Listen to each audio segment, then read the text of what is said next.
Hear ye, gather round for another edition of Young Kings Wrestling featuring the JDF Memorial Sovereign Soundboard. As always, you can find us on most platforms to stream your favorite podcast episodes, including Spotify, iTunes, YouTube, Google Podcast, iHeartRadio, and Amazon Music. If you're listening on the iTunes, leave us a review of the 5-star kind. Links to all the platforms and merchandise available only at ykwrestling.com. Welcome back for another one, as the Sir DJ Khalid would call it. We back at Nookippy Buckingham Palace, and I am the thespian TC Fontaine, joined by Mr. Worldwide, Greek Havoc. Mr. Fish and Chips, you got a new nickname? New nickname of that, sir. Oh. As of today, you may call me King Reek of the House of Havoc, first of his name. Oh, I love it. I love it. Yes, sir. Yes, sir. Now, if we wanted to commit to it, we were talking these accents for the whole episode. But I don't know how much we'll be able to commit to it. So I'm going to transition back into my regular voice and welcome y'all here.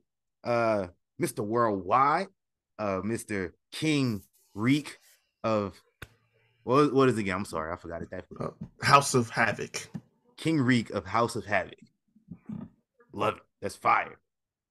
If you don't know, yes, talked about it last week. Reek went to the UK for a few days. Got to see the real Buckingham Palace. I peeped that. Man, I'm gonna get back in character in a minute, but that's a fun trip. That's a fun trip. 10 out of 10. Highly recommend. I done took about 200 pictures. I felt like you and Malik for a minute because it's like I used all the features on my cam. Hey, and like it's beautiful out there, man. Like really, like people be thinking like talk about London like it's a small city. It's really not. No, it's massive all over the place. And biggest city in the country. Yeah, man. It's like, and it's clean. Like talking from somebody that spent a lot of time in my childhood in New York, just up here. Mm-hmm. Like, bruh, subways is clean. Like people in like and when you're out and about, stuff like that, people attentive, employees are attentive. They see you struggling, you looking lost, they coming to help you. Like, hey, I know you're looking a little off here. Let me help you out. You know what I'm saying? Like, and like the food, you bro. Bit lost in it. The food, like food. I really we'll get to that later.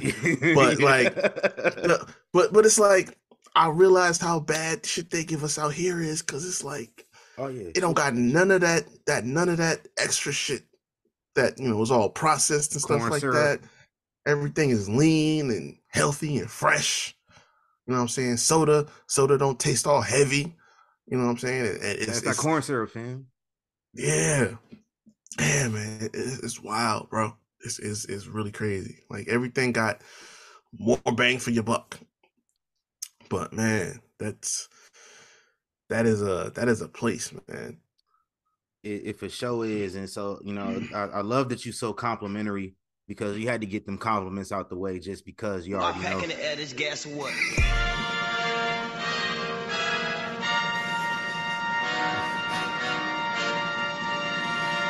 These peasants. Now, when I say I'm gonna do something, I'm gonna hold myself accountable and do it. Oh man! So my man sent me a picture. Let me just pull it back up. My man sent me a picture just when he got to his hotel room in London, and he sent this picture as proof.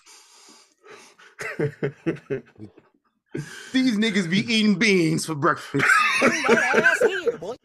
You can't bring that ass here because y'all legitimately eat beans for breakfast. I'm gonna tell you, this my man sent me a picture of the room service menu, and for breakfast, English breakfast, 24 euros is actually pretty cheap compared to American hotels. You know, it's pounds. These pounds, not euros. Okay. Yeah. Like a euro sign. Okay. I don't know my international currency as well as I thought. But 24 pounds, which compared to our dollar, maybe like $15 breakfast. I'm like, dragging it. It's like $20. No, it's actually higher. It's like 20 for 24 there, it'll be like 25 and change over here. I thought they dollar dipped, so I thought it was a little bit less worth it. It must have came back. Ours did. They don't want our shit. That's tough. That's tough. Yeah, I get it. But English breakfast, 24 pounds. You get all this. You get all this. Nah, we went down. They had a restaurant that's like right on the first floor, and they had a little buffet. So we just went down there for breakfast. Okay.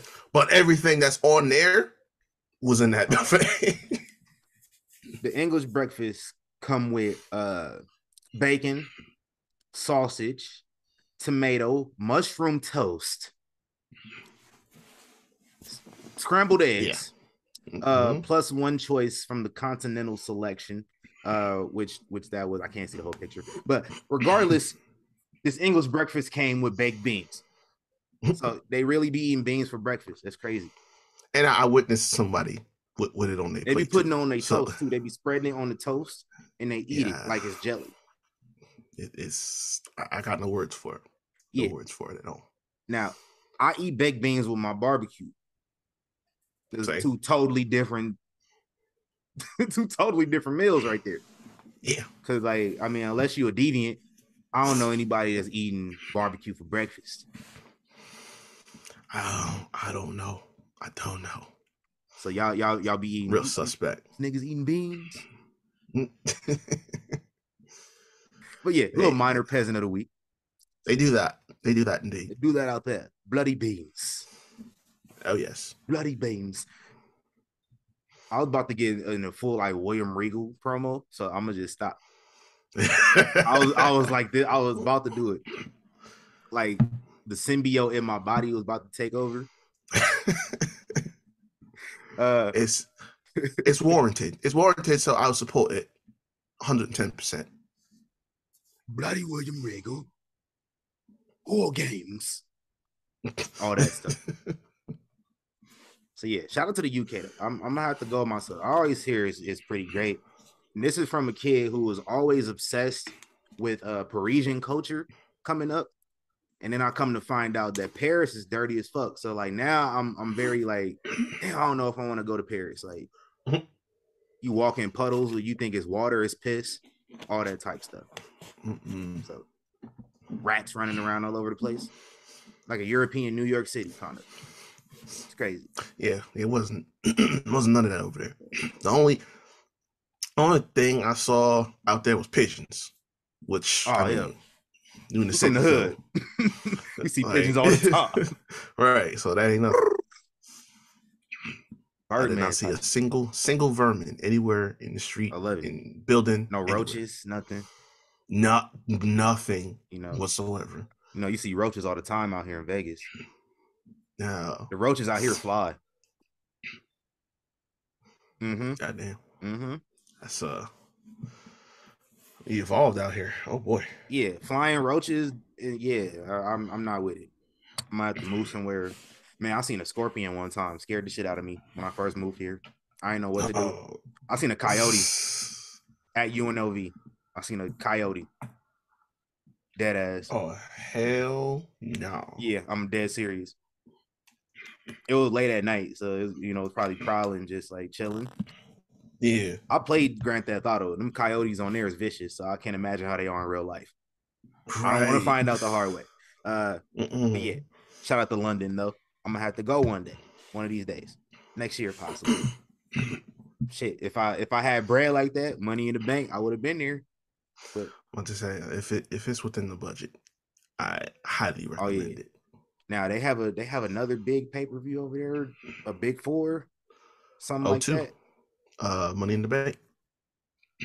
It's technically a big five. I don't know if they committing to it though or not. Yeah. So we gonna see. We gonna find out. But it's Happy Women's History Month though. For I don't know how many women listen to this show outside of the one that we know of. But yeah, Happy Women's History Month to those who celebrate. And with that being said, special announcement coming soon before the month is over. New edition of Theme Song Madness featuring all women's theme songs. So be on the lookout for that. One of these Mondays, y'all gonna tune in, and it's gonna be Theme Song Madness. We just gotta figure it out. We can talk about that after we get off the air. But we watch wrestling all week long.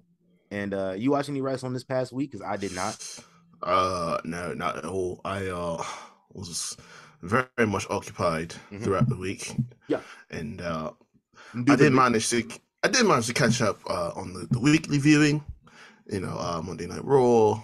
I didn't catch NXT, but Friday Night SmackDown, just making sure I'm up to date. But outside of that, I couldn't keep up. Like, it was a lot. Absolutely. But TV selections over there are not very plentiful. I spent a lot of time when I had the TV WWE Network. Oh no, not all. No. OG Network, not Peacock. The most I think I saw was probably Law and Order, because they had a whole channel that basically was just running all those shows. Law and Order and NCIS. Oh, SVU. Okay. It's the best kind, but it was just all of those shows. SVU, the regular Law and Order, NCIS, just those shows. They had a whole channel. Outside of that, it was just a lot of like local networks, BBC and channel that had a lot of English movies and things like that. They didn't have what's it, BT Sport? I didn't find it, but that was in the hotel, so they had just probably a group of channels there. Yeah. I mean, people on vacation, on holiday, aren't really watching TV like that, so it makes sense. Yeah, facts. No, I didn't watch much wrestling this week either. I was watching a lot of TV shows, man. Like, I mean, probably won't put this whole episode on YouTube, but I got the Martin background as my background because I was watching a lot of Martin and the Fresh Prince. Yeah. So I was watching my show. Snowfall came back a couple weeks ago. Bel Air. I've been watching all that stuff, man. Did you get a chance to see Creed 3? I did not. All right. I did not. So, out of respect for my host, I'm not gonna spoil it. If you would have seen it, we would have been talking about it. But I'm gonna just give a non-spoiler review in this case here. Fantastic film. It is the best Creed out of all the Creeds, in my opinion. Y'all need to put some respect on Michael B. Jordan. For once, y'all still be trying to say he can't act. And he's more than proven that to be the opposite. If you put this man up against he was against Jonathan Majors in this movie. Shout out to Jonathan Majors too. Much respect to him. Having a hell of a year. Oh man. He's an incredible actor. Incredible thespian. He was in a movie with Jamie Foxx. He was in a movie with Angela Bassett and Lupita and Chadwick Boseman, and he held his own with all them. And y'all still be trying to say my man's can't act. And not only did he put on a fantastic acting performance, he also directed the movie. His first movie directing it. So like we talked about last week, said this man's was corny, all that stuff, because he liked anime coming up. If y'all love Dragon Ball Z and Naruto and One Piece and all that shit, y'all gonna love this movie for the fight scenes only. So do with that information what you will. I heard about that. Yeah, I did hear about it. Very intrigued, indeed. And indubitably. I also was watching a lot of Michael Jackson performances on YouTube like the last couple of days too. Cause yeah, that's the GOAT. That's my GOAT. That's my GOAT. So shout out to both MJs. Okay. Michael BJ and Michael J Accent. Hey, can you imagine Michael Jackson in WWE? Oh my God, that just might be the greatest entertainer to step foot in the square circle if he had done that. Man, cause like this dude. So I'm watching. You seen the shit about John Morant, right?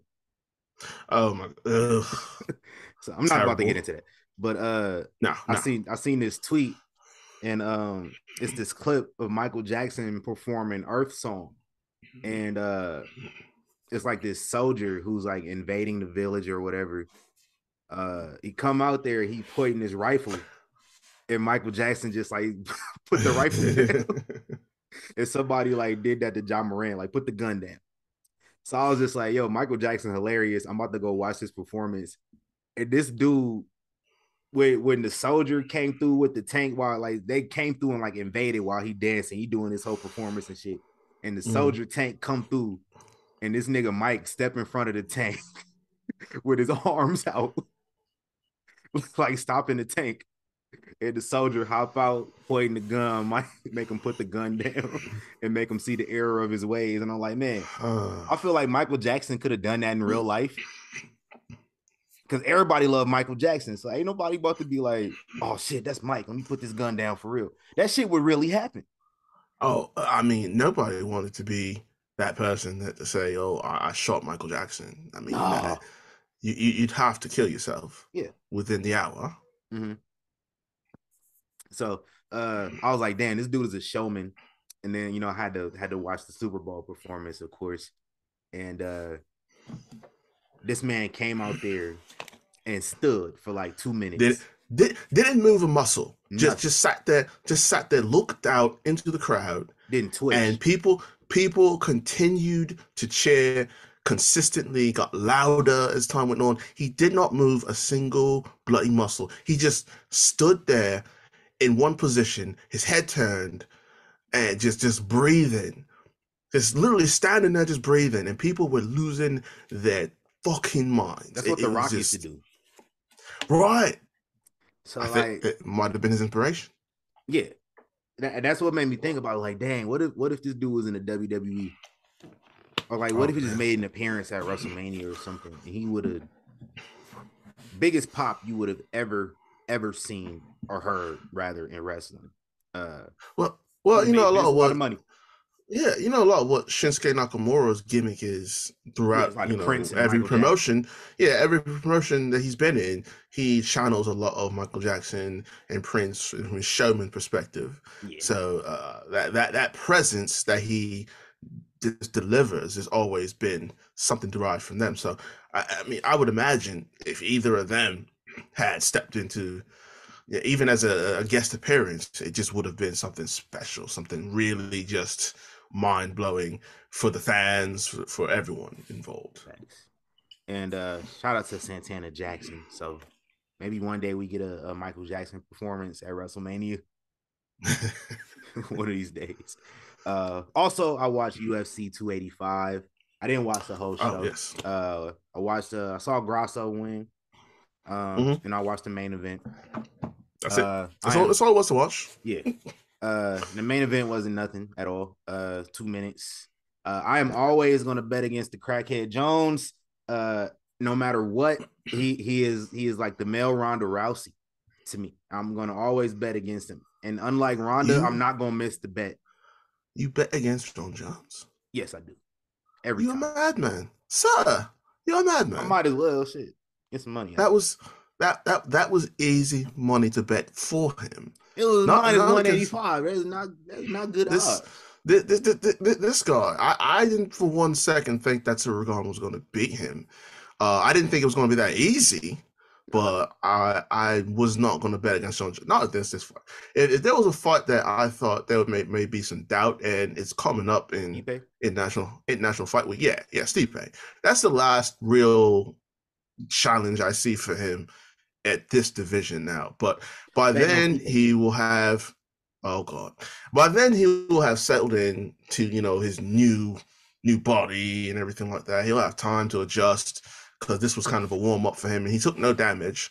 So he has more time to kind of make any tweaks and changes, but I don't know. I wouldn't bet against him. I do. It's personal for me. It's me. personal for me. That's why I do it. Y'all know his brother.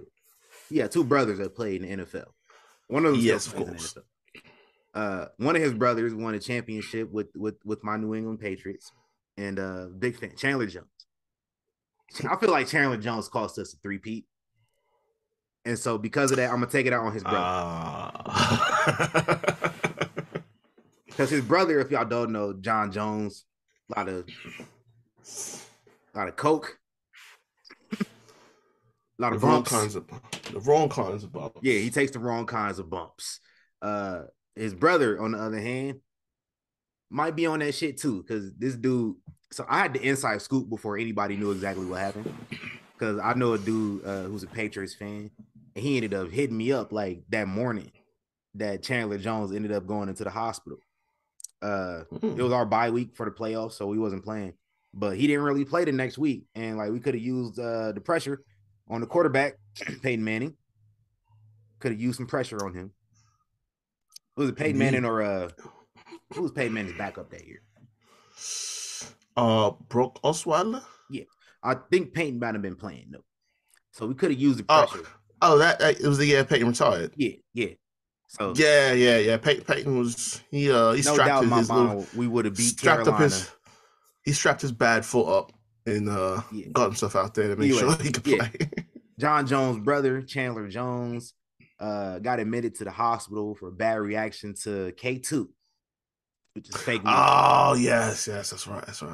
He didn't reveal what it was for like a few months, but I was told what it was the morning it happened. And kind of been on my shit list ever since then. Cost my team 3 straight Super Bowls. I don't like it. You been checking out any of those new WWE legends on A? Oh, you know, I've got to put it on my list for this week because that's what I'm about to check out tonight. I just realized a couple days ago that it started up again. Yeah, because I'm looking forward to these. Which there was one I saw. Yeah, China's on there. Jake was last week. I think Jake the Snake. I think Kane is on this one. There's a few of them I want to see. So they had a John Cena and Rock rivals. It's a good one. That's a good one because that was very personal. A lot of people don't realize they took some real verbal shots because Cena had some real animosity towards The Rock. He did. Even though he wound up following his footsteps later. He really did. At least John Cena come back though. Like tomorrow, he gonna be back. So that's true. Oh man, it's 6 already. Yeah. About that Lord, time. Where is the time going? Real quick, shout out to Jake the Snake Roberts because we're gonna have to nominate him for Mr. Check Getter at the end of the year. This man out here is signed to AEW and WWE at the same exact time, and I forget about it. And I forgot until they started promoting the Jake the Snake Legends, and I was like, "Oh, he is signed to an alumni Legends deal with them, and he signed to a performer deal with AEW." Which, like, I don't know how he getting paid from them. Did he ever be on TV anymore? He just signed. I don't. You know what? Is he still signed to AEW? Shit. I really don't know because initially I was happy for Jake when he showed up. Mm-hmm. Kind of being that valet, that manager for Lance Archer. Who was that? Lance Archer. Yeah, I was happy for him. I really was. And then it was just like over time he just kept making all these jokes about dicks and things like that. And it was weird talking about Boston nuts, and it got a little strange. And then over time you just saw less and less of him to the point that we don't know if he is active for them or not. So I really don't know. I mean, this is Wikipedia, so it's not always accurate, but Wikipedia still says he signed. So I'm pretty sure he's still on the roster page. But yeah, he's also signed to that merchandising deal. So Mr. Check Getter, for real. Shout out to Jake. Be a candidate. Vegas wrestling legend. That is also true. Yeah. Facts. That's why so many wrestlers in Vegas do the best DDTs. Because you know, a lot of folks do DDTs and it be trash. But Vegas wrestlers do the DDT perfect the way it's supposed to be done. Well, now at this point, it kind of revolves around making sure you do the form correctly, because it's gone so far from what it used to be. The DDT was a finishing move when Jake did it in his prime, but you know, it's settled up so much now that every wrestler in every promotion could do a DDT at this point. It's just become like a clothesline essentially, which also at one point was a finishing move, but this is where we are now. Super kick used to be a finishing move. Right. Oh, once upon a time. The Canadian Destroyer used to be a finisher. It is not anymore. No. That shit is a transition move. And Petey Williams hates all y'all for it. Legitimately. Oh, that poor fellow. I ain't seen Petey Williams breaking up backstage brawls in a minute. Not since he got washed that last time. I ain't, y'all good. I'll stay back here. Y'all can handle that. Yeah, he might have learned after the last time. At least somebody learned. Can't blame him. A lot of other people still getting the same mix and fucked up all the time. All bad. Yeah. Well, I mean, Petey Williams is not exactly a man of stature amongst the bigger folks out there. So I ain't taking no more spears from these big ass niggas. No, sir. No, he's only got a few left in him. Facts. This week in wrestling history, go through this pretty quickly here. 2001, your boy Paul Heyman made his official debut in WWE, and this is really how a lot of wrestlers in ECW found out they didn't have a job no more. And they boss on another TV show. Yeah. Man. It's the start of Paul Heyman being untrustworthy. Yeah, it's sad to say, but you know, Paul definitely has a special place in hell waiting for him. Despite all the fantastic work he's done in sports entertainment, he is elite, the greatest of the great in the microphone and promotion. But he will have his day one day, unfortunately. Thanks. 2021. Probably the greatest spectacle in AEW Dynamite history. We got to see Shaquille O'Neal wrestle in a no holds barred match versus Cody Rhodes, and Jay Cargill and Red Velvet were in the match too. But I think we cared more about Shaq and Cody, and I was very sports entertained for the 20 minutes that this took place. Well, I don't think there's been a match better on Dynamite since.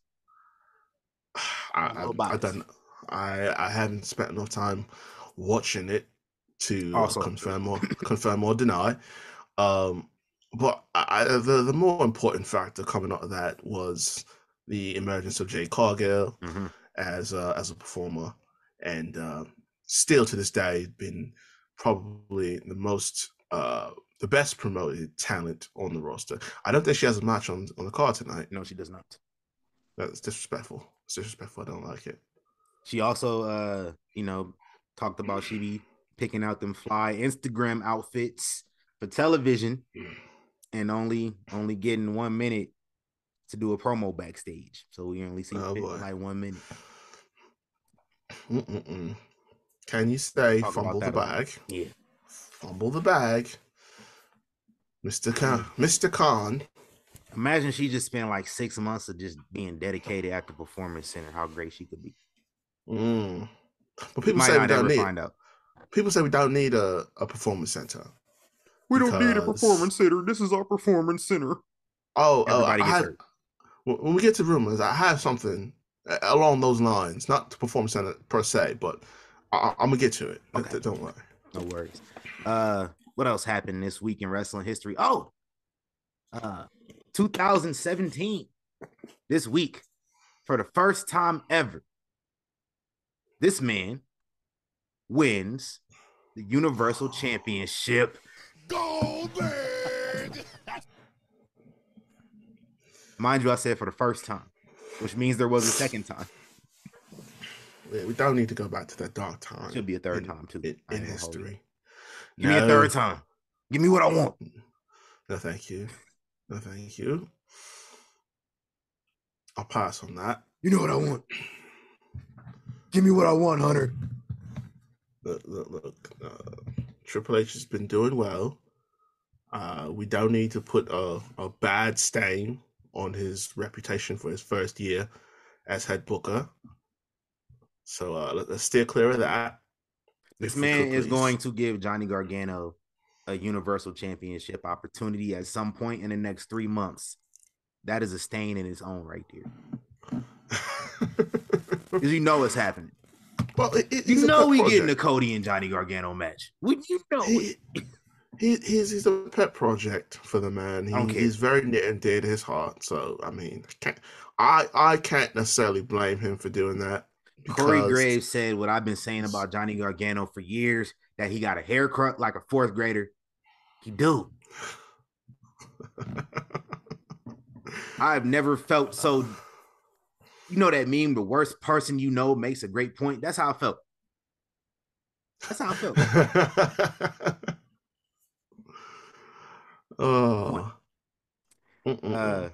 One more thing here. 2013 RIP to Paul Bearer. 2019 RIP King Kong Bundy. Pair of Hall of Famers passed away this week. Happy birthday this past week to former WWE champion Big E. Get well soon, brother. Booker T. Also, all right, it's a lot of wrestlers who were born on March 1st. Big E, Booker T, 6-time world champion, Hall of Famer, 2-time Hall of Famer, NXT commentator. Emma birthday was on the 1st. Kyle O'Reilly had a birthday on the 1st. And Davey Richards had a birthday on the 1st. A lot of wrestlers were born on the same day. Elsewhere this past week, Ricky Steamboat, Masato Tanaka, Norman Smiley, Lance Archer, Mike Tenay, Ivar, Jordan Grace, and Lance Cade would have had a birthday this week too. Shout out to Lance Cade. I was probably the only person who was a fan of his 20 years ago because they built him from Omaha, Nebraska. And just like every other wrestler who's built from Omaha, Nebraska, they are not really from Omaha, Nebraska. No. Ted DiBiase is not from Omaha. Had me thinking he was for the longest, and he's not. I got some news on Ted, by the way. Yeah, some very interesting story. I've heard some things about Ted DiBiase in the last couple of weeks. Didn't care to look into them, but I am interested when we get to that point. Oh yes. Yeah, we can get to that point now, man. We're all addressing rumors.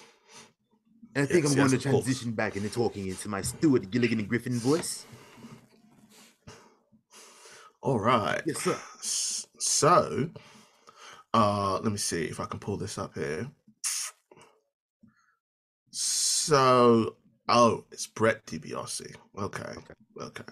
The son of, the son of Hall of Famer Ted DiBiase. He was in developmental. I remember that name, bro. He was in was it Deep South Wrestling? I think it was. In 2008? I think so. He was involved in a huge embezzlement scandal in Mississippi. Motherfuckers named Brett in Mississippi just scamming motherfuckers, ain't they? I was just exactly. It's a lot going on here. So he had to plead guilty to a count of conspiracy to defraud the United States in U.S. District Court. And let's see, making fraudulent statements in 2020, facing 5 years in federal prison, fines up to $250,000. So it says that he was paid $48,000 through his business, his LLC, by using several false claims to get money, and allegedly covered up these payments by falsifying documents, invoices, books, reports, and ledgers. So he had invoices that he made to pay him for teaching classes on drug abuse. And then for whatever reason, somehow said he was unable to do the work, but was still paid for it. So, a lot of issues with Mississippi welfare out there with, like you said, as you said, men named Brett in Mississippi. Oh man, irony that it happened comes from the child of the $1 Million Man. Everybody's got a price. Took that legitimately serious. Oh, entirely too serious. I take stuff too literal. Man, calm down. All right. So going down the rest of my notes here, I have here Cody admits to almost tampering because he did an interview. Not actually tampering, but he said back in, I believe it was 2020, when Chad Gable was going under the Shorty G gimmick. He was one of the people. The rumors floating around and stuff like that, saying that people inside AEW wanted Chad Gable. He admitted that he was one of those people because he wanted to see them. And this comes right after he had a match with him this past Monday on Raw. That he got a lot of time and wanted to make sure he looked strong because, you know, Chad Gable was one of the better performers on the roster by far. But yeah, he wanted him there. Absolutely. Naomi, a lot of people have been looking for her. She hasn't been showing up. Still question marks about whether or not she's staying in WWE, if she's going to AEW. So the most unlikeliest of sources emerged to speak on this. Cameron, her old friend, Funkadactyl, Miss Ariane, actually spoke on it when she was asked and said she's recovering some type of injury that she sustained not too long ago. And she said she wants her to tell the story, but yeah, she's recovering from some sort of injury. So I want her to tell the story, but I need attention, so I'm going to bring it up first. Is what I got from that. Of course. Because I think she had a Rumble appearance about a year ago, and didn't see her since then. Remember when she showed up on the AEW? That was a nice little joke. Real quick, while we talking about people showing up for Rumble appearances and we not seeing them again, what happened to Nia Jax? I don't know. I'm very confused about that, and I'm offended at the same time. I am, because you was talking about you was back. And not. Maybe you are, and you just, they have nothing for you at this point. Not after Mania. Yeah. Let's keep an eye out for that. Yeah, I better see you at I'll still call it the Staples Center. Yeah, there's nothing else to call it. I mean, like, crypto is just, it doesn't gel the same way. It should always be Staples. People saying we need to move on and evolve with the times, but certain things we just need to let stay sacred, in my opinion.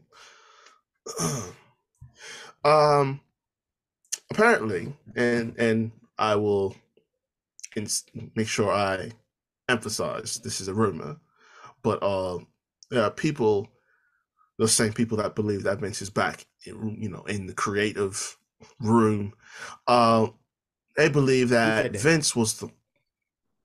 I think this came from Fightful, and it said that they believe that. Totally that means fly. It just might be, but they believe that Vince is the one that has pushed through the match between Brock Lesnar and Omos for WrestleMania. You act like Brock Lesnar can't think for himself.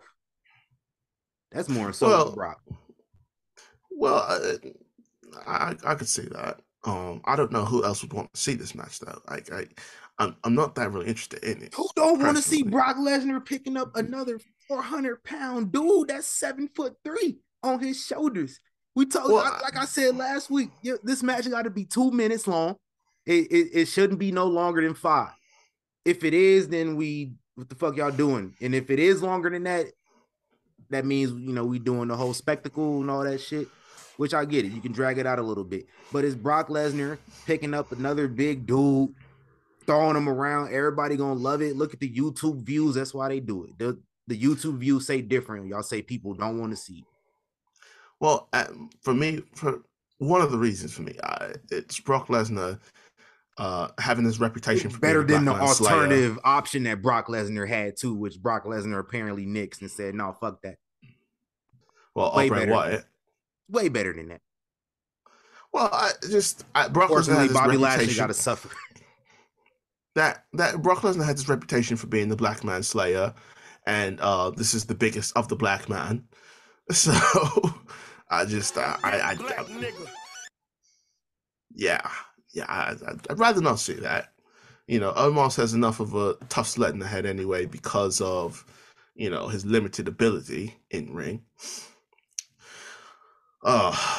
Anyways, life is hard, folks. Life is very hard. And Sonya Deville found that out recently because she was arrested. And let me tell you why she was arrested.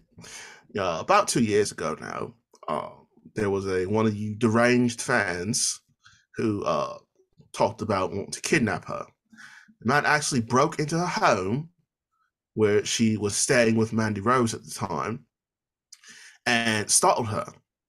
So she had to go to court, and they called the police and everything like that. So naturally, after not feeling safe in your own home, you're going to do something to protect yourself. So she bought herself some protection. She bought a gun. She has a firearm in her possession. But apparently it was only registered for Florida, and she was up in New Jersey, and a valet apparently found the gun in her glove compartment and then called the police. It's really sad. It's really sad. I don't know what business he has sorting out through her car looking for certain stuff. It was none of your business. Yeah, we got it. It was none of your business, sir. Like he said, snitching is not something that we are a fan of around here. It's not something that we tolerate. Yeah. But listen, it's not something that should have even made headlines. Like, the woman is protecting herself. She stayed strapped, as she should. And we're gonna run that back because this is a classic quote. Arn Anderson. I pull out the Glock, put it on his forehead, and spill his brains all over the concrete. Shout out to Arn Anderson. Straight up. It's on you two straps out here going crazy. Glock Anderson. Glock Anderson. All right, so I mentioned earlier that I had a little something in relates to talking about PC. This isn't necessarily for the PC, but Sir William Regal, back with the WWE, is currently the Vice President of Global Talent Development. So a breakdown of what his job entails now. Listen to this. So he attends weekly Raw and SmackDown events where he takes notes on all the matches at shows. Then he meets with the talent after their matches to give them direction and advice about how to make their matches look stronger, more realistic from an in-ring perspective. Includes notes and suggestions on how talents can improve their selling, physicality, during lockups and reversals, etc. So essentially, he is coaching them, you know, after their matches, which is something that helps improve the in-ring work for everyone. Imagine that. Which, exactly. So it's like, you think about people that say they don't need this, they don't need that. If you had someone doing this in a certain promotion who's starting their pay-per-views very shortly, you would have quite a bit less mishaps, incidents, accidents, things of that nature. But what do I know? I'm just a fan. Just a fan standing here doing a podcast with my mate. I know. Yeah, we're not the 3-time Booker of the Year. No, not at all. Not at all. 3 times. Apparently there's some cash. There's cachet that comes with that. And my last thing here, we mentioned his name already, and I don't want to spend too much time on this. Bill Goldberg. Speaking on the end of his in-ring days, and he's already said that the last time you saw him in the ring, which I believe was Saudi Arabia, said was most likely because of his last time with the company. But he said he wants his last match. In fact, he quoted as saying, "I did my deal with the devil, and they owe me one last one. If this is the end, just give it to him mercifully so we can move on. He overstayed his welcome. I don't want to see him back. So send him off right way and let us move on. He's already a Hall of Famer. So outside of a retirement match, there's no obligation. Let's just move on. Hey, Goldberg versus Omos. I said I need. I would honestly, I'd rather see that than Brock versus Omos. Honestly, I could do that. I mean, I already know what I want to see Brock do and Bobby. Y'all couldn't have Bray. Y'all could have had Bray Wyatt host or something. You know, something outside of the ring. Oh, I mean that's fine too. Y'all taking away people's WrestleMania roster spots and giving it to Bray Wyatt to waste everybody's time. It's crazy to me. They are indeed. That's crazy to me, Trips. Come on now. Because I'm going to go into a tangent right now. Because what y'all got Bobby Lashley doing, I don't want to see that, man. Because, like, what's the end game here? Because Bobby Lashley lose, I'm going to be mad. Because, like, damn, y'all made him look like a bitch. That's the direction it's going. And if I'm wrong, I'll admit to being wrong. But y'all making my man come off looking potentially like a bitch if he were to lose this match. And it don't make Bray Wyatt look good if he lose. It don't do nothing for him.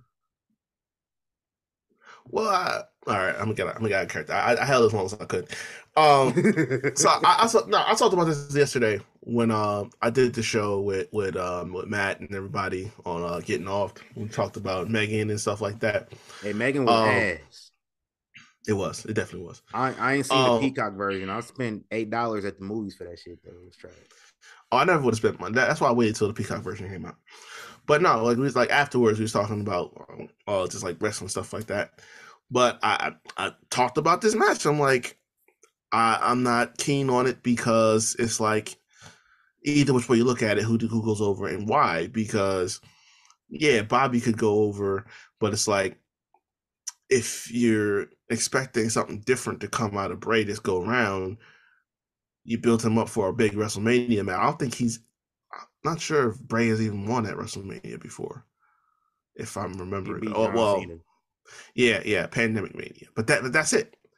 So it's not good for either. These two to me just don't gel, and that's what my biggest issue is. Don't gel with a lot of people. Yeah, but it's just like this one doesn't work. And Matt was saying like, you know, well, if Lashley loses that, you know, with all the shit he got going on, you know, Uncle Howdy and this, that, and the third, then that'll be the catalyst for him getting back into the Hurt Business with an MVP, which is fine. But it's just, I don't see these two going well together like that, you know, and the build is like hit or miss for me right now. Mm-hmm. So that's the other thing too. It's like if it's not going to be a good build, I'm not going to be invested into it anyway. But I'm not seeing these two together like that. And you can't tell me that wasn't Dolph Ziggler in the Uncle Howdy costume on Friday. Oh man, that's a thing. Like Uncle Howdy is whoever is backstage and available to wear the Uncle Howdy costume. It ain't nobody in particular. It's like Suicide. Remember Suicide in TNA? Oh my God, he was everybody. Yeah, dude, Christopher Daniels, T.J. Perkins. Yep. All them. I say all that to say, man. Listen. Hey, ain't nobody trying to hear that bullshit, man. I don't want to see it, bro. Like I said, you don't do Bobby Lashley no favors, man. Like you say, I don't play these games. Like Bobby Lashley coming off as a real nigga, and he need to end this match very quickly to really get that point across, or I'm not gonna believe it. As a black person, I'm just gonna be a little disappointed because it's like I can see that. It's like that person at your job that just think shit sweet. Mm-hmm. They like, nah, fam. Like, I'll say fuck this job in a minute. You keep fucking with me. Like this the whole energy I'm getting from this. So I'm going to need it to really go full throttle with it, and Bobby Lashley fuck him up. Yeah, and that don't do nothing for Bray. And if It Bray really- wins, it make Lashley look weak. It do. yeah, So that is my true. Negro bias is saying I don't want to see this match at all. So it's very unfortunate. And Brock Lesnar, who has all the veto power in the world, was like, nah, I ain't doing that shit. It's like he didn't want to work with Dean Ambrose. I ain't doing that shit. Well, Dean, it wasn't that he wanted to work with him. It was that he didn't want to work with no chainsaw. Yeah, he didn't want to do nothing crazy because he was prepping to do another UFC fight. He was prepping to get a loss overturned, a win overturned, right? Yeah, basically. But no, like this actually the second time that he turned down working with Bray, and you could have argued the last time would have been a better fit. This go around, I don't. Didn't he with turn the way down Brock's working with Bray at Survivor Series? No, it was going into Mania 32, but it worked out anyway because Bray got hurt. Because they had that whole thing where like him and Bray and Luke Harper had jumped Brock, and they had that match at Roadblock and everything like that. So they were setting that up, but Bray had like the ankle injury or whatever, so it worked out anyway. But I don't know. I feel like that would have been a better scenario than this go around because like Brock's character, it just like wouldn't be going for the shit that Bray is doing right now. Which you would think Bobby doesn't either. So that's why again it's just like y'all couldn't have found nothing else for him to do. Like there were other scenarios that I think fit better. Like what's the deal with Alexa? What happened to that? Don't know. No idea. Honestly, if Seth put Bray doing Wyatt back in NXT, bro. Like let him shut fucking recruit Schism or whatever. Link them with them. They need something. They could use a boost to be interesting. Bray Wyatt NXT alumni. It's not an insult sending them down there. I don't know. Like I feel like if Seth wasn't doing anything, like because they got history from a couple years back. Like that's something that could have worked out because Seth can make anything work, gimmick wise. I mean, wasn't able to work it last time. Well, and that's because like he was the face and everything like that. I think it warrants them getting them running that back because you couldn't even really get into any of their matches because everyone was so focused on, oh fuck Seth, he's not interesting as a face no more. We want the Fiend to be champion, blah blah blah. Like all of that was kind of just weighing down all the work they were doing, so you didn't really get to appreciate it. If you run it back now with a set that people get behind and whatever this version of Bray is, I think we could better get into it and be invested in whatever match they have. Perhaps, or possibly. You never know. You never know. Yeah, more on that here, but let's switch over because this is one of them rare occasions that we talk about AEW on here. We really only talk about AEW like 4 times out the year, and that's when they have a big show. So really, this is one of them times. AEW Revolution is after we record this. Might be happening soon, actually. I think the 0 hour is might have just started. So let's talk about AEW Revolution live from the Chase Center. Now I just got reminded, because they were at the Chase Center, the Warriors had to go play on the road against my Lakers. Who won this match real quick? Gotta check this out. Lakers won. I love it. That's what I'm talking about. Yes, sir. Oh man. The Warriors on the road, they're gonna lose. It's just a fact. They lose on the road every day. Busted my parlay, god damn it. It's your fault for not recognizing the trends, my brother. But AEW Revolution live from the Chase Center in San Francisco. It's probably the newest arena they have ever done a show at.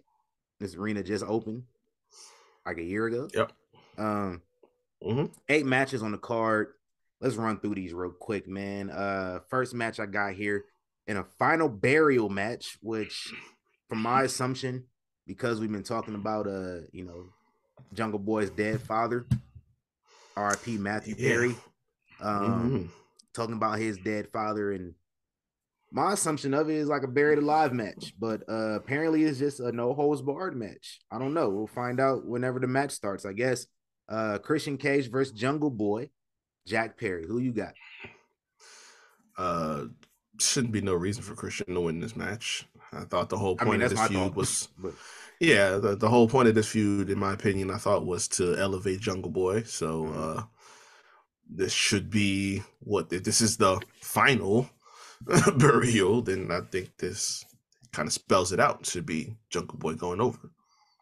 yeah, I got Jungle Boy going over too, but you never know how that's gonna work out. I feel like they've been feuding for like a year Yeah, plus.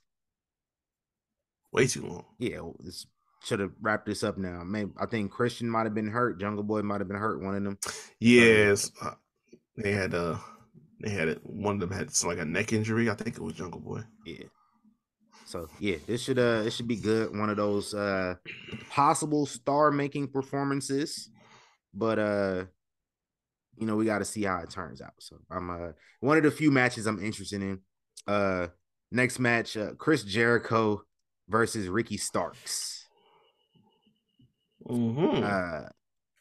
What's Jericho's new group called? The Appreciation Society. They are banned from Yeah, ringside. Jericho. So with that being said, Ricky Starks should win this match without the outside interference. He should win the match anyway. He probably won't, though. Yeah. I got Ricky Starks winning just because that's the way it should go. Well, because I don't trust them in their booking, I'm going to say Jericho. Yeah. It should be Ricky. So we're going to get through these predictions, but I'm going to pull up the betting odds real quick. So that's how we're really going to find out who's winning these matches. Right.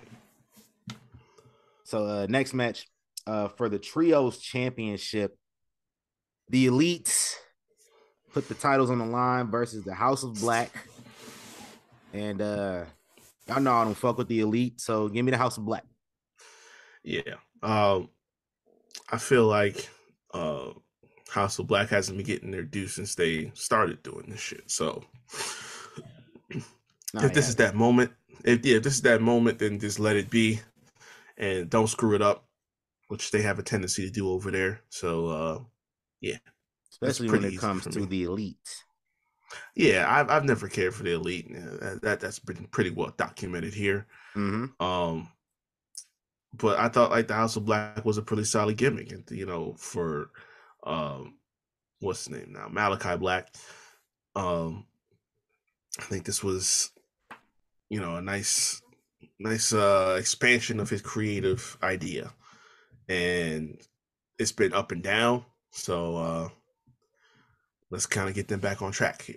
Yeah, at the expense of the Elite. Fact. So I'm gonna circle back to the first match here. Betting odds have Jungle Boy at a -450. So pretty good odds, the way it should be. Yep. However, this one concerns me a little bit. Ricky Starks is only a -150. Jericho is a +100. So do with that what you will. Mm-hmm. That's what I'm saying, man. I don't trust him. Yeah. And then the Elite, they're a -190. And the House of Black is a +120. So again, it's a little concerning odds, but close enough. Yeah. For next match for the women's championship, say our predictions and then throw out the betting odds here. Jamie Hayter puts her title on the line versus Saraya and Ruby Soho. Yeah. I'm firmly going with Saraya on this one.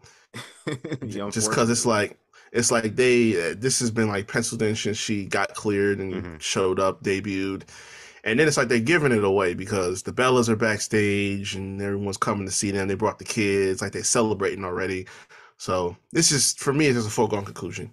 Yeah. And I've been saying that too. It's one of the few. I don't watch the show, but I do keep up with what's going on.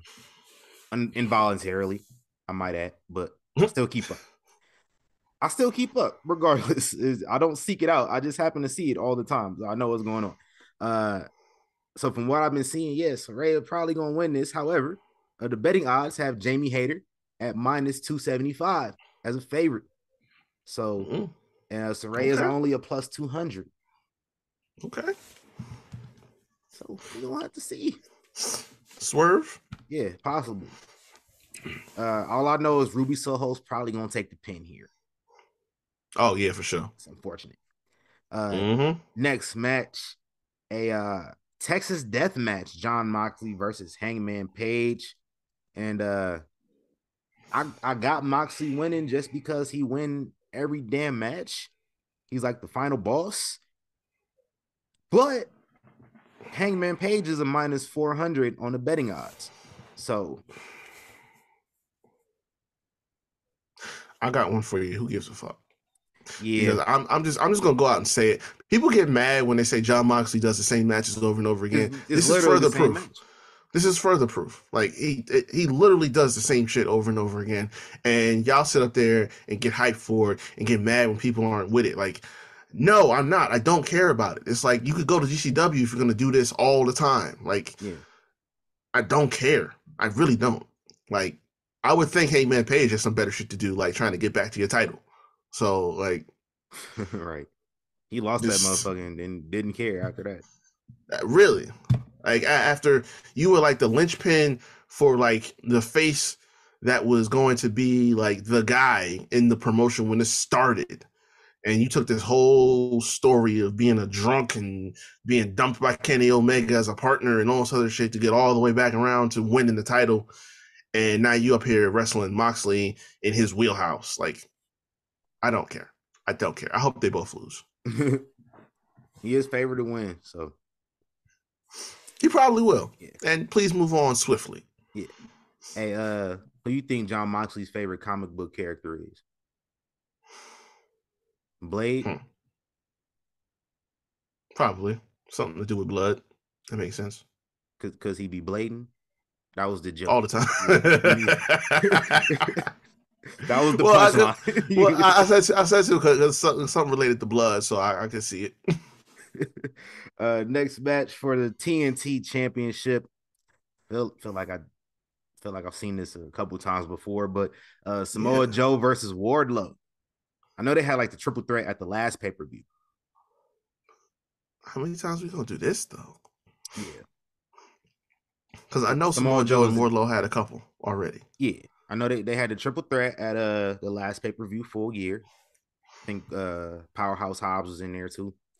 Powerhouse Hobbs is also probably gonna be involved in this match as well because he won the big donut last week. The face of the the face of the Revolution ladder match. Okay. But Wardlow is a minus 500 odds to win the championship back again. And they haven't done this man any favors. Like at Double or Nothing last year, he should be in a way better position than he is now. Mm-hmm. This dude, gave how many power bombs did he hit on MJF? Oh, I lost count. MJF got stretchered out of the arena. He's trying to put that boy through the canvas. And he got stretchered out of the arena and then was back on TV like nothing happened. And then he cut that promo. And then he disappears for 3 months. So it's a lot of stuff going on with both of those guys that it's kind of odd. But if you can get Wardlow, my bad. Go ahead. I'm sorry. This is why I said to people that tried to draw the comparison, say Wardlow MJF was Batista Triple H. I said that's disrespectful because we're not anywhere near on that level. And watch them drop the ball. And sure enough, MJF is the main event of this card as the champion, and Wardlow's still in the mid card. So, and all of that hype around Wardlow that used to be all the girls and the War Daddy and Penny Wardlow, all such shit, all of that fell away. Like we don't have the same hype that there used to be. So either y'all keep just it running, but I don't see it as much as I used to. Yeah, so y'all just either fell off the bandwagon, or like I said before, y'all jumped the gun a little too fast on this and didn't put it in its proper perspective. So either which way, It's not what y'all thought it was. So just let Wardlow be who he is, and if he makes it there, he makes it there. You got Wardlow winning? He should, because I mean, at this point, Joe's like 45 years old. Well, yeah, that, and it's just like you gotta get this dude back on track, because whether or not he was what people swore up and down he was gonna be, he's one of those younger talent that you were trying to build up to be a face in the promotion. So this is one of those times where you can just say, hey, let's do that. And I think him and Powerhouse Hobbs is a better match than him and Samoa Joe, you know, in terms of building up this mid-card division for the TNT title. So go for it. Yeah, man, y'all need to get Wardlow back on track. Like, I think everybody saw the vision with Wardlow after that match with Cody, the cage match. Shit was fantastic. It was a great. It was like, okay, he got potential, and they've been sitting on that potential. And it was like, of course, last year, Double or Nothing. It was like, okay, we really about to break out. It has been 10 months, and he's done much of nothing of note. Right, fought some motherfuckers he shouldn't have been fighting. Shortly after that, you just killed the momentum. So I'm looking at minus 500 odds for Wardlow win this match, and just it's a lot of damage control that is done all the time. It happened with the Acclaim. Like the Acclaim should have been won the championships before they actually did, and we had to double back and redo that over again. Whatever the fuck was going on with CM Punk and Moxley trading the title back and forth, same shit. That was really stupid. Wrong kind of bumps. So seriously, man. You know, you talked about jumping the gun with Wardlow. Speaking of jumping guns, we got the Ass Boys, Colton Gunn, and I don't remember the other kid's name. What's the other kid name? Austin Gunn. Yeah. Putting their tag titles on the line versus the Acclaim, versus Orange Cassidy and Danhausen, versus the two guys who retired, Ric Flair, Jay Lethal, and Jeff Jarrett. That's JEFF, JARRETT. Oh, still getting Lord. them checks, still getting championship shots on pay-per-view. This man has no shame whatsoever. I love it. Get them Not checks. An ounce of shame. That's why I got them winning. I got them winning the match. I don't care. Winning? Oh my! They better not win this match. I hope so. I say everybody but them. I thrive on negativity. Give it to me. Like anybody but them. That is so ridiculous. Give me Jeff Jarrett hold the championship in 2023 I'm about for to say, a nationally televised promotion. I need it. I should not see Jeff Jarrett holding any championships anywhere. I should. In 2023. That is just insulting to me. Please don't do that. Whatever y'all think. I know y'all think some wild shit over there, but whatever y'all do, please don't think about doing this at all. Who you got winning this one? Probably Acclaim win it back. I don't know. Yeah. Because it just, you don't have a lot of great options here. But yeah, it to me, it just would make sense to put it back. I don't know why they took it off him this early for the Ass Boys. Never made sense to me.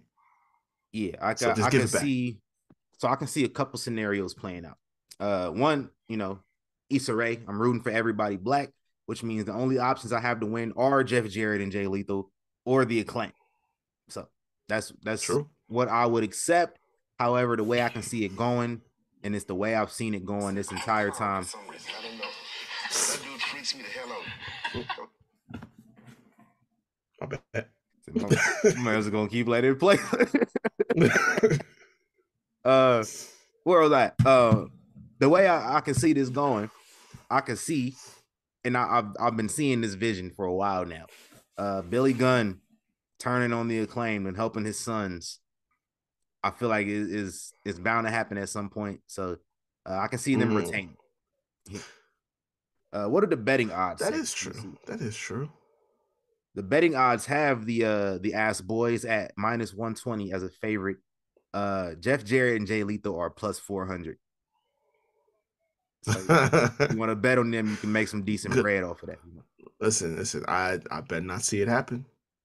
Elsewhere, the Acclaimed are plus 140, and Orange Cassidy and Danhausen, they're just there to have fun. I don't think nobody gives a fuck for real. Orange Cassidy and Danhausen? Yeah, very random. Oh very my random. Lord.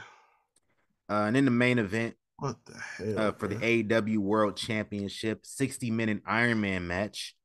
I don't think MJF has wrestled 60 minutes in the last 13, 15 months alone. But he's going to be wrestling 60 minutes tonight versus Bryan Danielson, former WWE champion, former two-time WrestleMania main eventer. And I got MJF winning. Yeah. Just because. So does Las Vegas. They got him winning big. What is the number? I'm gonna let you guess what you think it is. What do you think it is? -5. Minus 500. Yeah. It's about triple that. Minus 1430. God damn. Yeah. Okay. I mean, look, realistically, I didn't see a scenario where MJF loses. We just gonna have to go ahead and accept the reality that Daniel Bryan does not want to win a world championship at this stage in his career. He hasn't wanted to in a very long time. I don't know what this man wants. What do you want for real out of your career in life? And that's another reason the Bellas are probably there too. Forgot about that. But yeah, what does he want out of his career? He just wants to put on really dope matches. And couldn't have did that where you was at. Like just get the most mileage out of what he's got left because he's. When the last time we got Seth and Daniel Bryan before he left? Did we ever get that? I don't know. We didn't get that. Did we get to see Chad Gable versus Daniel Bryan? Did we get that? I don't think we did. It's a lot of stuff that we could have got if he would have stayed. I mean, that is true. The main reason people wanted him in AEW, it happened immediately when he first got there. Yeah. So it was like, they say he left to go wrestle in New Japan, and they haven't let him wrestle in New Japan yet. No. He hasn't been able to do many indies, if any at all. WWE let Carl Anderson wrestle at Wrestle Kingdom. Mm-hmm.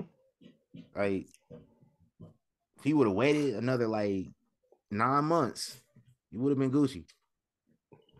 Yeah, man.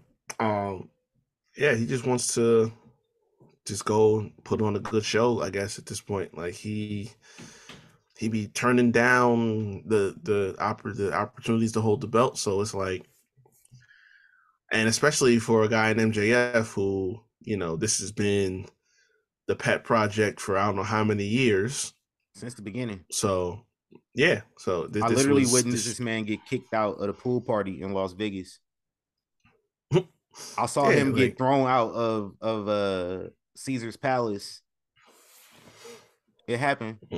He literally got thrown out. Got picked up and thrown out the room. It happened. So yeah, they've been building MJF as that dude ever since. Yeah, this is gonna be a lengthy reign. He ain't going nowhere anytime soon. I don't even know who would be penciled in to potentially beat him for the title. They trying to push Eddie Kingston. We don't want to see that shit. Yeah.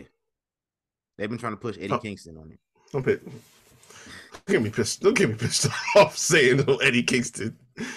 Bruh. I'm trying to win the AEW championship, partner. Mr. I got PTSD from fucking sparklers. Get the fuck out of here. Oh. Yeah, man. I'm gonna watch this one just, for shits and giggles. I'll be turning the pay-per-views on. Yeah, that's what I said. I'll tap in for a couple matches. I like watching wrestling. If it's on, I'm gonna check it out. Yeah. That don't mean I'm gonna enjoy it. I'm gonna still watch it though. And if I don't really enjoy it, then I'll turn it off at that point. But it's a couple matches I do want to see. I want to see Christian. I want to see Bryan Danielson. Jeff Jarrett maybe winning the championship. I love to see that happen. Mm-hmm. Negativity points. Yeah, well, I mean, just like I said this the other night, like these pay-per-views just be going too long, man. Every single pay-per-view. So, like, give me a couple matches on there. It's the greatest pay-per-view ever. Yeah. hyperbole. AEW don't miss. Oh yeah. Speaking of hyperbole, max. What is it? Hyperbole or hyperbole? I always say hyperbole. I always say hyperbole. I'd never really know for sure. Yeah, I say both, but because I'm not sure. Yeah. But speaking of hyperbole. That's another way to say it. Yeah, I want to circle back to another thing, man. Y'all seen this Undertaker tweet the other day, right? Oh man, yeah. I saw the screenshot first. So I saw a screenshot first. I was like, nah, this ain't real. I went straight to Taker's page, and there it was. If you did not know, it was a dude who I don't know, some random guy. I'm paraphrasing what he said, but it was a picture of Wheeler, Utah. That his name, Yuta. Wheeler Yuta. Whatever his name is. I don't watch the show. Sorry, I don't know his name. But I do know y'all was calling this man a modern day Stone Cold Steve Austin because he bled in a match versus Jon Moxley. Right. You're talking about hyperbole. And so I'm paraphrasing what the dude said, but he's like, imagine Stone Cold Steve Austin tuning in and seeing that this is the guy that everyone's been comparing him to. And then Kevin Nash out of nowhere. Kevin Nash just be one thing Kevin gonna do is troll. Yeah, Kevin Nash just be smoking, chilling, and trolling. That's what he do on Twitter. Kevin Nash just like, oh no, he ain't watching. That's all he says, like he ain't watching. And then Undertaker fucking responds to Kevin Nash like huge pop. Yeah. And listen, Wheeler Yuta is probably a nice guy. He didn't ask to, get overrated by the Colt and get hit with all this hyperbole. He probably just want to go out there and do his job. He probably been dreaming of doing this his whole life. That's all. He's just living his dream. He probably enjoying it and having a good time. He ain't out there, he probably don't even pay attention to the noise. But you had these folks out here just going crazy, acting like nobody ever said that. Yeah, y'all did. Y'all said that shit. Y'all talk about if nobody said that shit. Come on. Yeah, that's cap. Totally cap. That means lie. That's cap. We all seen it. We saw it. Like, ain't no point in lying now. Don't check my post history. Looking at us people. Right. That's crazy to me. Y'all, we saw that shit, man. And then y'all try to shit on Taker. Come on. Like, ridiculous. Y'all thought Taker was never that good. You're like, oh, okay. All right. Y'all try to bring up his politics to negate his career. Which like, all right, we want to play that game. Y'all bring up his politics to try to negate his career. Y'all the same people that call Chris Jericho the GOAT. Y'all forgot Jericho donated to the same cause as Taker did. We can see Jericho donated twice. Jericho donated as Jericho and as Chris Irvine. That happened. He donated twice. Yeah, Y'all forget Jericho's wife attended the Capitol riots. Yeah. She was out there. We just got selective criticism. And what Chris Rock said, selective outrage. Yeah. I don't like it. I don't like it at all. They weren't even dunking on Wheeler Yuta anyway, man. They was dunking on y'all. This ain't got nothing to do with Wheeler Yuta. Like I said, he probably a nice guy just out there chilling, doing his job. But that Arrested Development that I be talking about. I will acknowledge this. I gave Chris Jericho some consideration for GOAT when he initially won the AEW World Title, but then time goes on. To be nice to our other co-host who was the first person to ever say that on this show. In fact, he was the only person to ever really say that and be serious about it. Yeah, I never thought that at all. That's very true. But it's just like time goes on, you see certain booking decisions. I just like, listen, he has his place in wrestling history, is well earned, and it is what it is. But yeah, I'm not ever going to dismiss someone else's accomplishments in their resume based off of their personal decisions. I just said last week how, when people talk about Redacted, it's like, well, yeah, we're not going to talk about him in any kind of positive light because of what happened and what he ultimately did. But at the end of the day, I'm not going to sit up here and say that he didn't have a great wrestling career. Now, what he did, what his career ultimately did to him at the end of the day and caused him to do with all the that he did out every single year, week and night in front of people, beating himself up in his head, that obviously played a factor. But and it wasn't like he just snapped and didn't know what he was doing. He was making conscious decisions. Yeah, exactly. So this is all stuff he consciously Googled how to break his neck. Right. He consciously Googled insurance policies weeks before it happened. As far as I'm concerned, it was premeditated. Fuck that guy. So it's like, we can't be selective. It's like, leave the personal stuff. If you don't like them personally, if they're not, of a reputable character, that's one thing. But they have the in-ring work that you give the credit to, and their personal lives. But don't try to shit on one to big up the other. Yeah. Because like you said, we're not gonna sit up here and call Chris Jericho the GOAT and say that Undertaker wasn't that good because he support police. Like we said this last week, man. It's what I feel about the police. I'm not gonna get into that. But if somebody's brother was a cop and I think his brother died on duty, then yeah, he gonna feel a way about the cops like that. That's how it go. He's from Texas. Well, I'm about to say, white man from Texas, down south. What are you gonna expect? He old fashioned. Yeah. You know what I'm saying? And the people that Jericho's from Canada. Yeah. Why are you dick riding American politics? Right. Why you got Donald Trump's son on your podcast? And at the end of the day, people that we identify with in the Legends wrestling community, they've sworn by Taker. I haven't seen none of them say that about Jericho. Goddamn, so man. It's just. So I was like, Undertaker. Who am I? Damn. He the main one, right? And he the blackest brother. So I'm saying, man, probably been in wrestling ever. He don't play that shit at all. Him and Godfather too. Hell yeah, Rikishi. Yeah, Kishi black. Shout out to Solo Sikoa getting married. Facts. Past week. I see that post. This how he Solo Sikoa and the Usos and Rikishi, they black at this point. Right. This man had Solo Sikoa posted like a photo shoot reel, highlight reel of his wedding, and had a Kim song on it. Y'all don't know about no Kim now. When I saw that the title of that song, I was like, yo, this is the blackest shit I've seen in a minute from any wrestler. Because I haven't heard nothing about Kim in I don't know how many years now. Like, only black people know who Kim is. Yeah. That is a fact. Like, all right, I'm gonna tell y'all the type of people that know who Kim is. Kim is from Detroit, if y'all don't know. So just imagine a bunch of old heads from Detroit born in the 60s and 70s. They are the target audience for this man and his music.